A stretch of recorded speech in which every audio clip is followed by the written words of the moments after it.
Graça e paz, né? Vamos abrir em Romanos, capítulo 8. Romanos 8.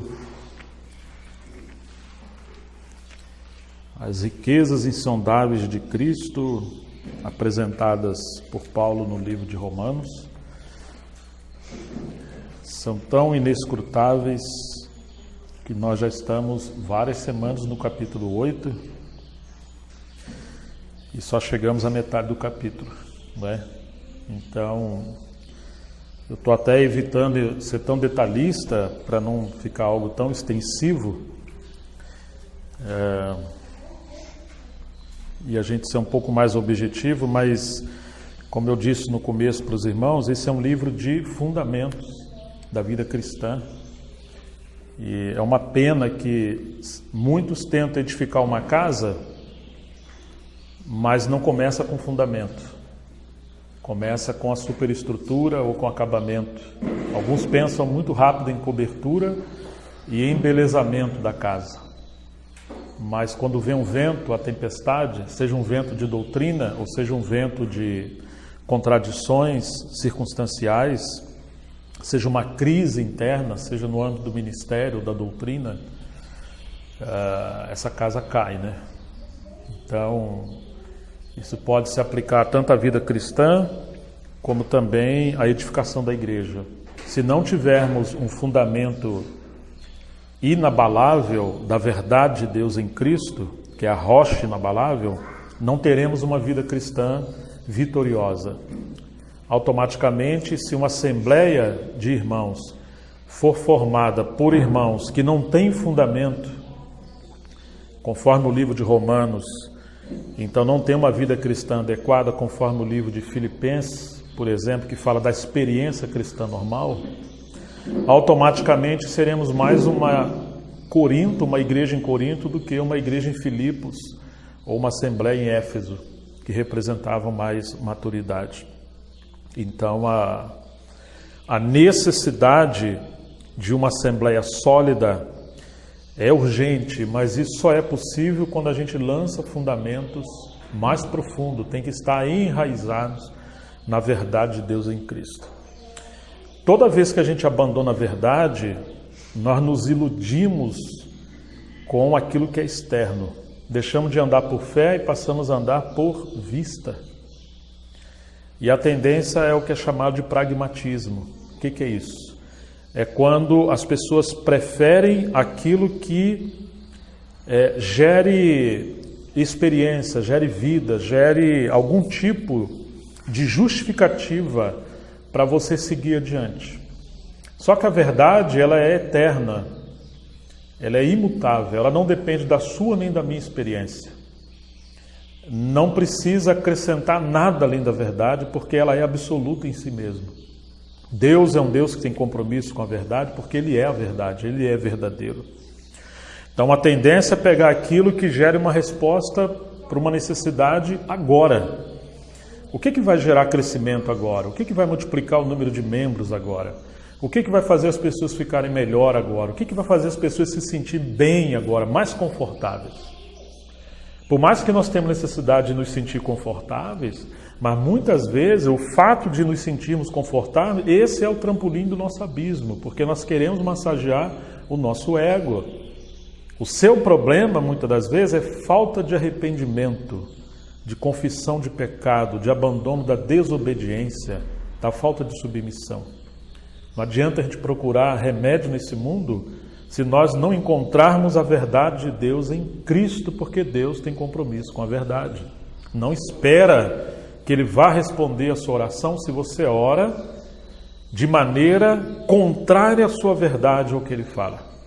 Deus tem compromisso com a verdade, o Espírito Santo é o Espírito da verdade.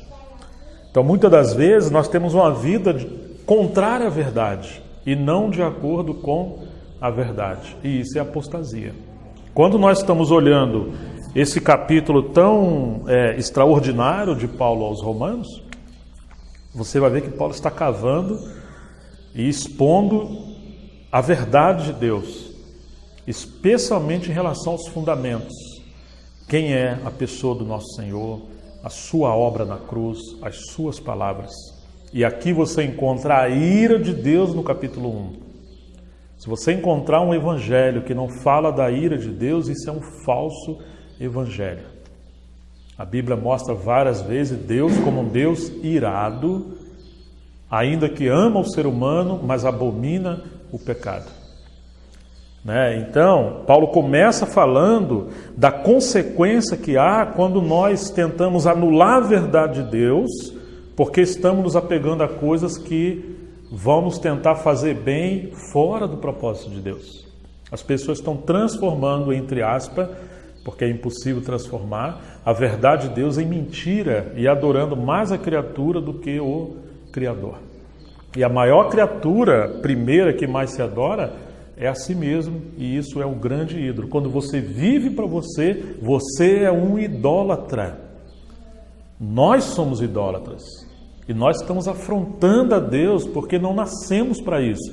E isso gera uma frustração, um abismo terrível em nós e achamos que a solução é melhorar as coisas do lado de fora. Seja no casamento, no âmbito da família, no âmbito do sucesso profissional, nos recursos financeiros, emocional. Não é isso.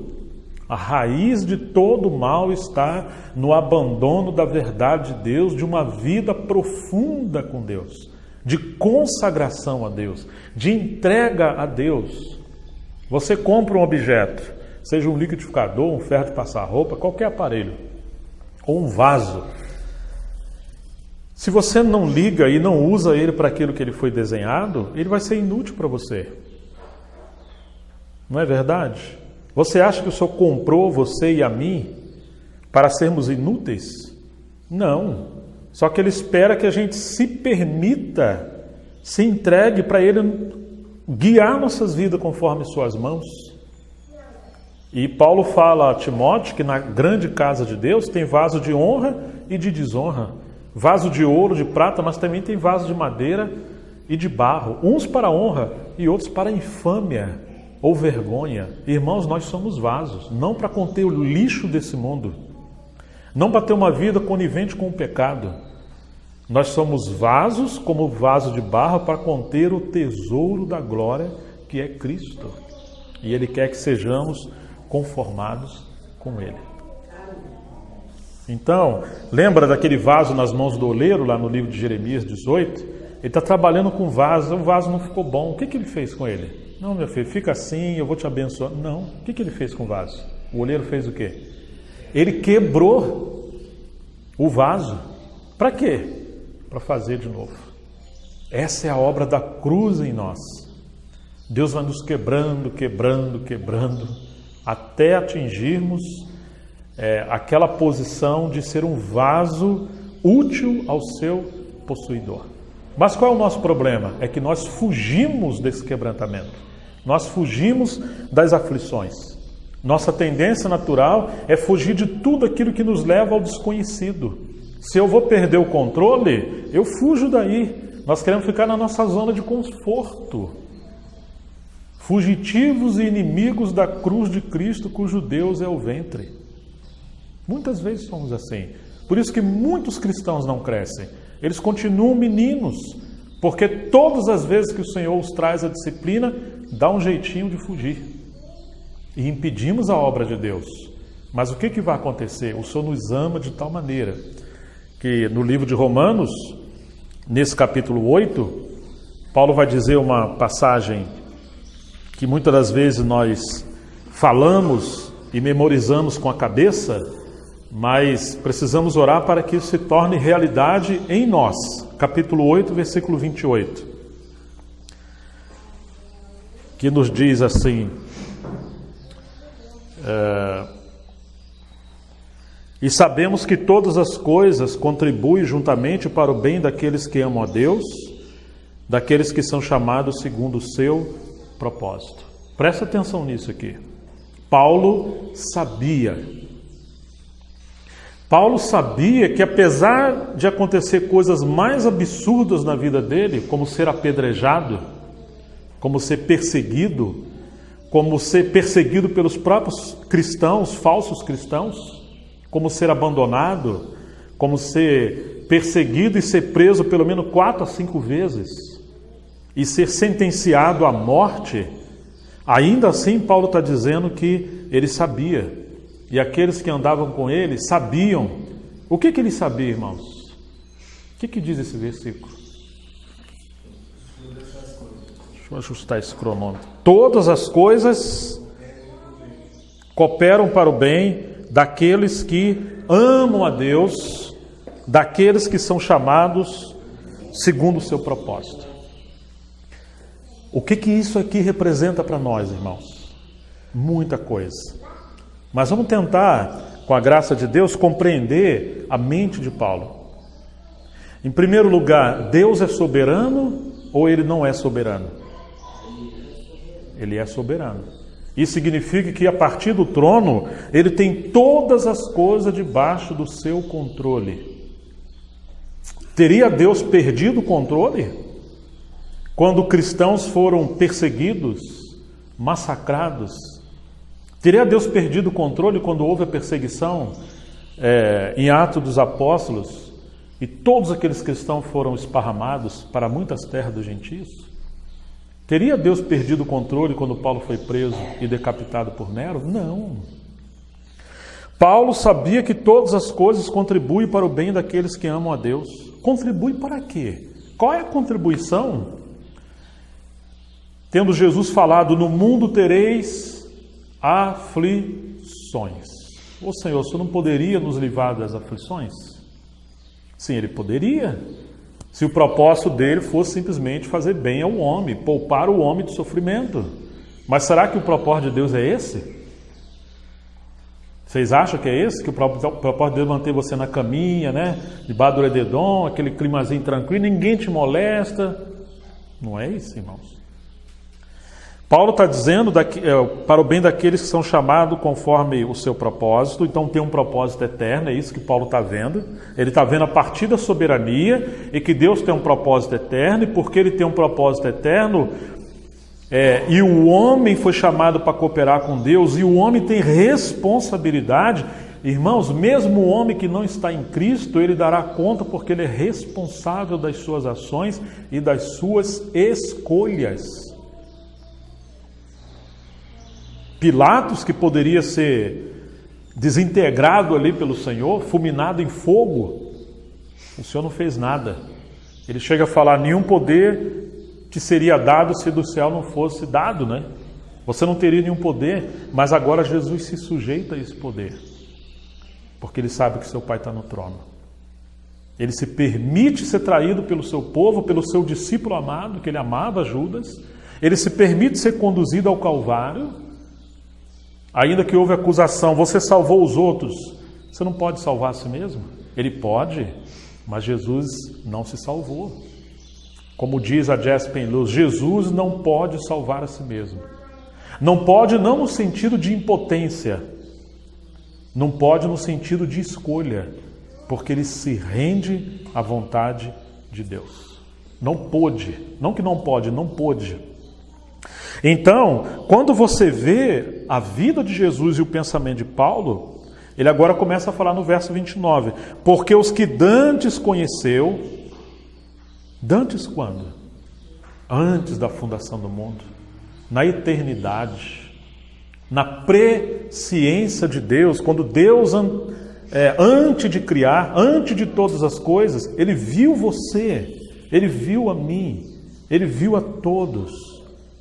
Você crê na palavra de Deus de que antes do universo ser criado, o Senhor já tinha te visto? E que você está hoje no Evangelho porque antes da fundação do mundo Ele te viu? Ou você acha que a história do propósito de Deus com você aconteceu naquele dia que por alguma maneira você ouviu o Evangelho, você esteve no ambiente onde a palavra foi falada, você recebeu Jesus? Você acha que é ali que o Senhor te contemplou? Não, irmãos. Seria muito fraco esse nível de conhecimento de Deus, porque ele anula a presciência de Deus, a soberania e os atributos de Deus. Não. Os que de antemão conheceu, o que ele fez? Também ele deu um destino. Você, quando vai comprar um presente para a esposa, ou a esposa para o marido, ou o filho para o pai, o que você faz? Você chega numa loja, meu pai gosta de quê? Gosta disso, a minha esposa, tá? Eu posso ver essa camisa, por exemplo? Pode. Então, o que você está fazendo ali? Você está conhecendo, você está conhecendo de antemão. Deixa eu ver aqui, acho que esse número dele, não, mas não gosta dessas cores, de muita coisa, ele gosta de uma coisa mais clean, mais limpa. Você está conhecendo, você está tocando, você está vendo. Você tem um pouquinho maior ou um pouquinho menor, você está conhecendo. Olha, é isso aqui que eu escolho, tá certo? Então você compra.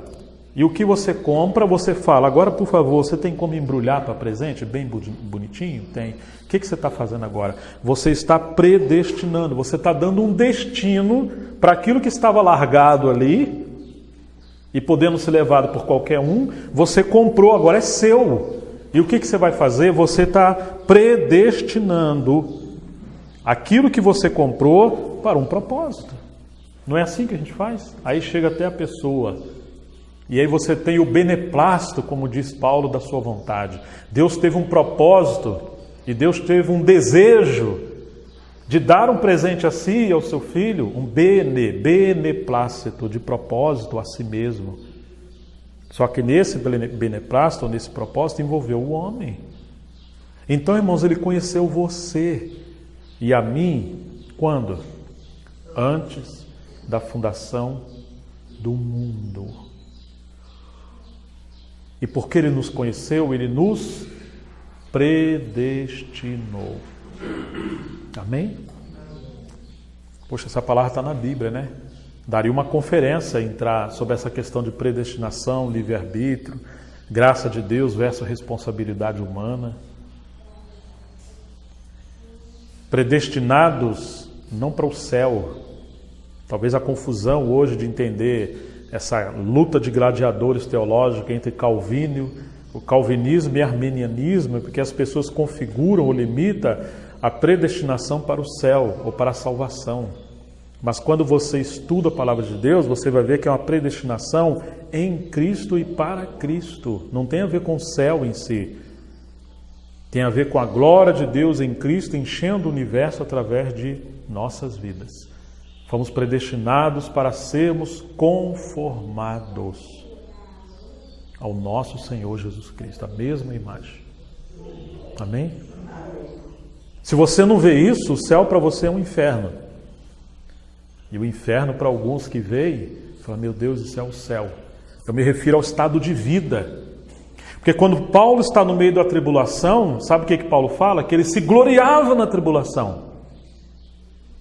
Enquanto para algum aquilo era um inferno. Me entende, irmãos? Eles estão sendo torturados, eles estão com fome, eles estão morrendo, eles estão sendo entregues aos leões. E ele chama aquilo de céu. Ele chama aquilo de glória. Ele chama aquilo de privilégio.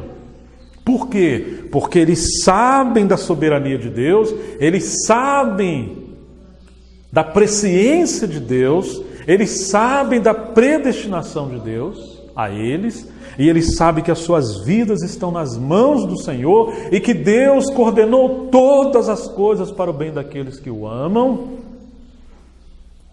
E é uma glória padecermos pelo nome do nosso Senhor.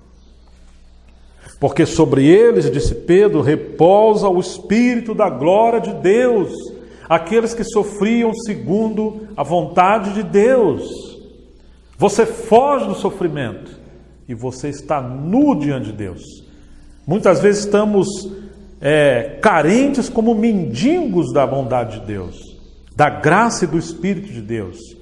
Ele estava no meio de tribulação, cheio de gozo, alegria, paz, transbordando, ao ponto que quando um soldado romano vai ferir a vítima, ele encontra Jesus olhando para a face deles, como aconteceu com Estevão, que viram seu rosto resplandecendo como a face de um anjo, porque eles estão no centro da vontade de Deus. Mas nós fugimos da cruz, da disciplina, do conselho, da direção de Deus. Nós estamos cheios de nome-toques.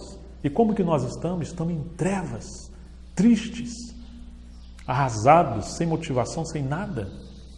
Somos inúteis, porque nós fugimos da vontade de Deus em relação à cruz, à disciplina. Nada que você procurar nesse mundo resolve esse problema do abismo da alma se nós estivermos como Jonas fugindo da vontade de Deus. Então segue Paulo, porque aos que Dante conheceu, verso 29, também os predestinou, não para o céu. Presta atenção que ele vai falar. Para serem, o que diz a sua Bíblia? O que diz? O que fala aí? Para ser o quê? Conformes à imagem do seu filho. Hã? Conformes à imagem do seu filho. Você está vendo, irmãos? O que o Senhor espera de você? O que ele espera de mim? Seja só um bom cidadão, moralmente adequado? O inferno está cheio de gente moralmente ou moralista. Pessoas humanamente muito adequadas, mas sem Deus. Não, Deus quer nos conformar à imagem do seu Filho. Isso tem a ver com caráter, isso tem a ver com natureza, isso tem a ver com a essência de vida. Se você vive como velho homem, isso é abominação a Deus.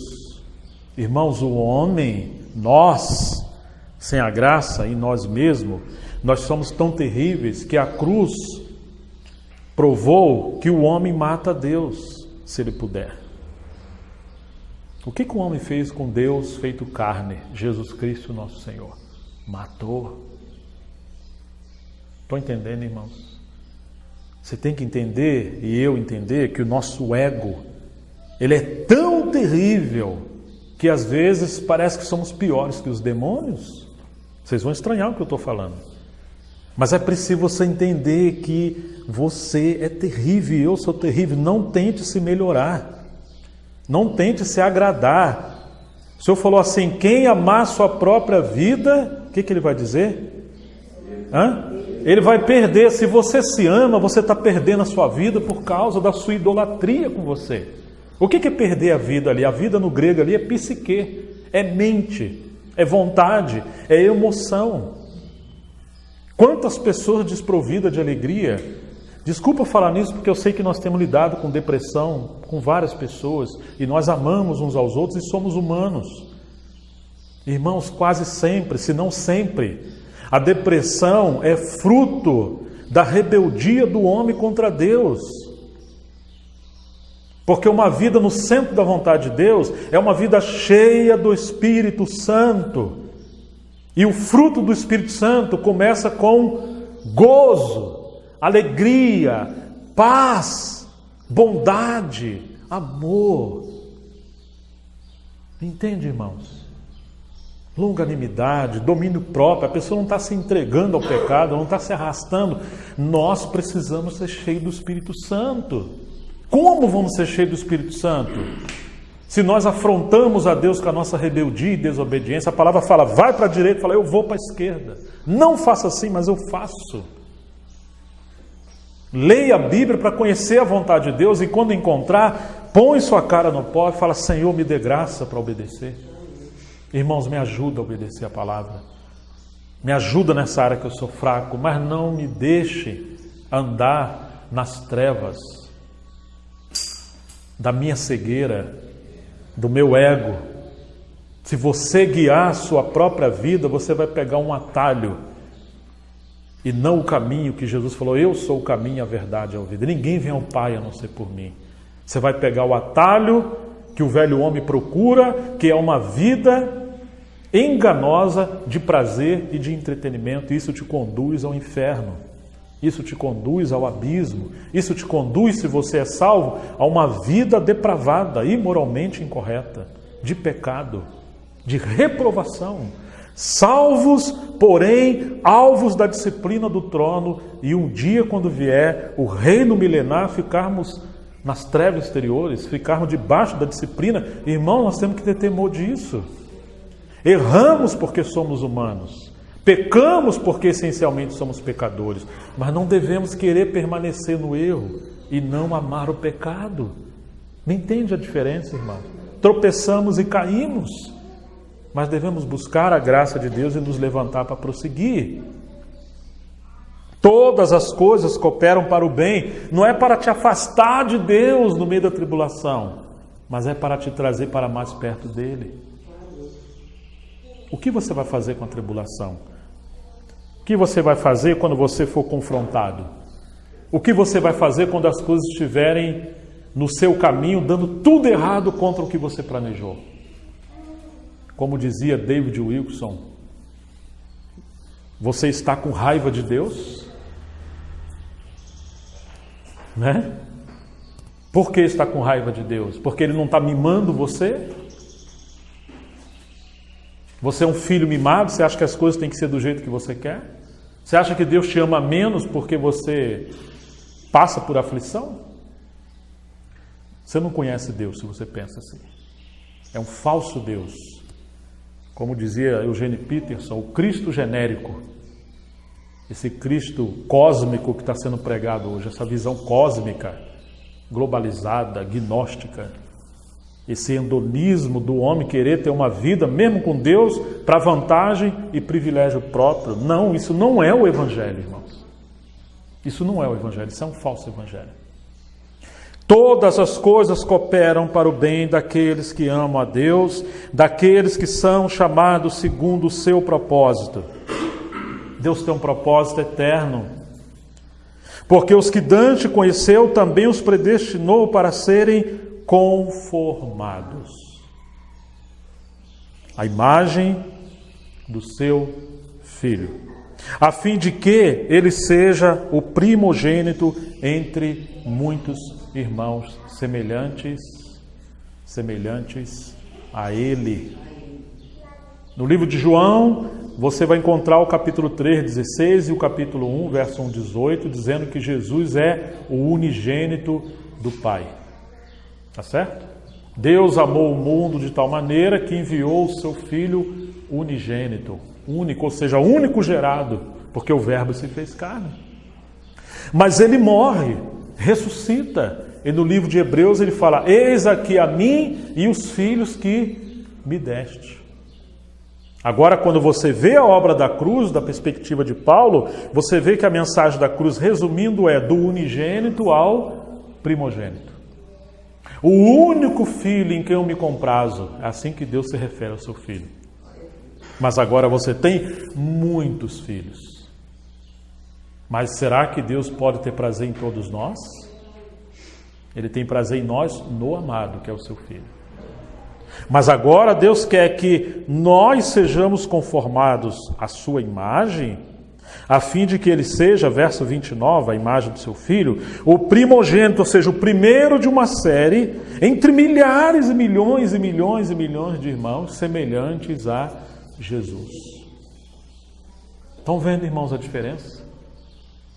Onde estava Adão quando ele decidiu dar as costas para Deus e desobedecer a Deus? No jardim do Éden, um lugar de deleite. Ali ele tomou uma decisão. Onde estava Jesus quando ele tomou a decisão de escolher a vontade do Pai e orou ao ponto de seu suor se transformar em gotas de sangue? Também num jardim. Só que o Éden é o jardim do deleite. E o Getsêmani é o jardim de quê? O que significa a palavra Getsêmani?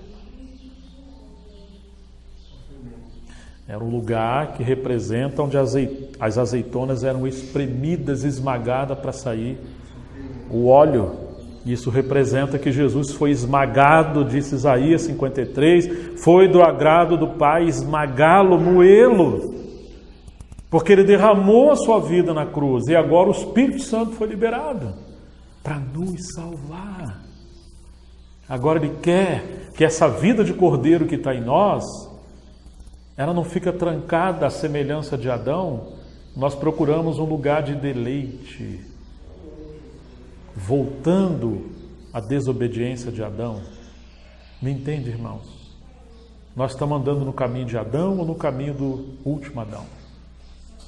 Então Deus nos chama a ser semelhante a Jesus no sentido de vivermos para a glória de Deus. A vida não faz sentido, irmãos, se não vivermos para a glória de Deus. Tudo nós vamos descobrir, C.S. Lewis falou, tudo aquilo que não é eterno está eternamente condenado a ser inútil. Não se envolva com aquilo que não está ligado à vontade de Deus, porque isso será eternamente condenado. Faça uma coisa pequena, mas faça algo que vai ter resultado ou eco por toda a eternidade. Mas se você se envolve com algo hoje, fora do plano eterno de Deus, na sua vinda vai queimar no fogo do julgamento como palha, e você sofrerá dano, porque você enterrou o seu talento, os seus dons, o seu tempo, sua família, seu dinheiro, seu caráter, tudo. Nós temos um grande propósito em Deus. E esse é o chamamento dele para nós. Nos conformar à imagem do seu Filho. Casamento não é simplesmente um lugar de felicidade. Graças a Deus pelos maravilhosos momentos que temos. É uma escola de transformação. Não fuja do seu casamento. Não fuja do seu trabalho. Muitas pessoas querem estar mudando de trabalho, porque ele quer um lugar onde ele seja mais confortável. O patrão não seja tão rigoroso. E isso e aquilo outro. Irmãos, busca a vontade de Deus. Queira estar na vontade de Deus mais do que estar no lugar que você ganha mais dinheiro. Que seja o lugar mais confortável. Porque isso tudo é pó. Assim como o homem é pó e vai voltar ao pó. Escolha trabalhar, escolha viver, escolha morar. Escolha estar com pessoas aonde você possa ser um instrumento da vontade de Deus. Todas as coisas cooperam com Deus, mesmo o abandono, mesmo o desprezo, mesmo a tribulação, mesmo o sofrimento, mesmo a angústia, mesmo a fome, mesmo a miséria. Todas e todas as coisas. E aos que predestinou, a esses também chamou, e aos que chamou, a esses também justificou, e aos que justificou, a esses também glorificou. Não temos tempo de entrar nesse verso 30 para dizer como assim nos glorificou se nós não fomos glorificados no arrebatamento. Mas Paulo está dizendo que foi glorificado. Então existe mais um mistério aqui. Oh, irmãos, que livro, que palavra, que discernimento, que verdade. Não abandone nada. Não abandone um psicólogo, não abandone os remédios, não abandone a sogra, não abandone nada. Deus nos deu todas as coisas em Cristo. Você pode desfrutar da medicina, de tudo. Eu não estou falando isso, viu, irmãos? Por favor. Mas o que eu estou querendo dizer é que tudo isso será nada se nós não estivermos buscando a vontade de Deus, mesmo no sofrimento. Você enfrenta o sofrimento, a luta, a dor, se entregando e se consagrando a Deus e amando a sua palavra. Entenda que existe uma mão invisível que conduz você ao vale do sofrimento. E essa mão tem um buraco que é a marca dos cravos que foram cravados nas suas mãos. Ele não te abandonou, viu, irmãos? Ele está com você em todo o tempo. Ele não nos deixa, mas Ele nos ama a tal ponto, e termino aqui, que Ele não nos permite viver do jeito que queremos, mas Ele nos traz a viver do jeito que Ele quer. Claro que nós somos tão teimosos, que leva muito tempo às vezes, para entender que toda disciplina e abandono aparente, ou o próprio silêncio de Deus, manifestações do seu amor até alinhar o nosso coração com dele e andarmos em sua vontade. Que o Senhor continue falando ao nosso coração. Mas tenha certeza de que Ele te conheceu antes da fundação do mundo, de que Ele predestinou você, de que todas as coisas não saíram do seu controle, nem mesmo o diabo, como dizia Lutero, o diabo é o diabo de Deus. Não tenha medo. Confiemos no Senhor. Vamos amar o Senhor. Agora se renda, busque Pare de olhar para você e para o seu sofrimento. Adore o Senhor, adore a sua palavra no sentido de venerar a sua palavra e procure servir a Deus, honra a Deus no meio do caos. Honre a Deus aí. E o Senhor vai te conduzir e vai abrir os seus olhos. Em nome de Jesus, vamos orar.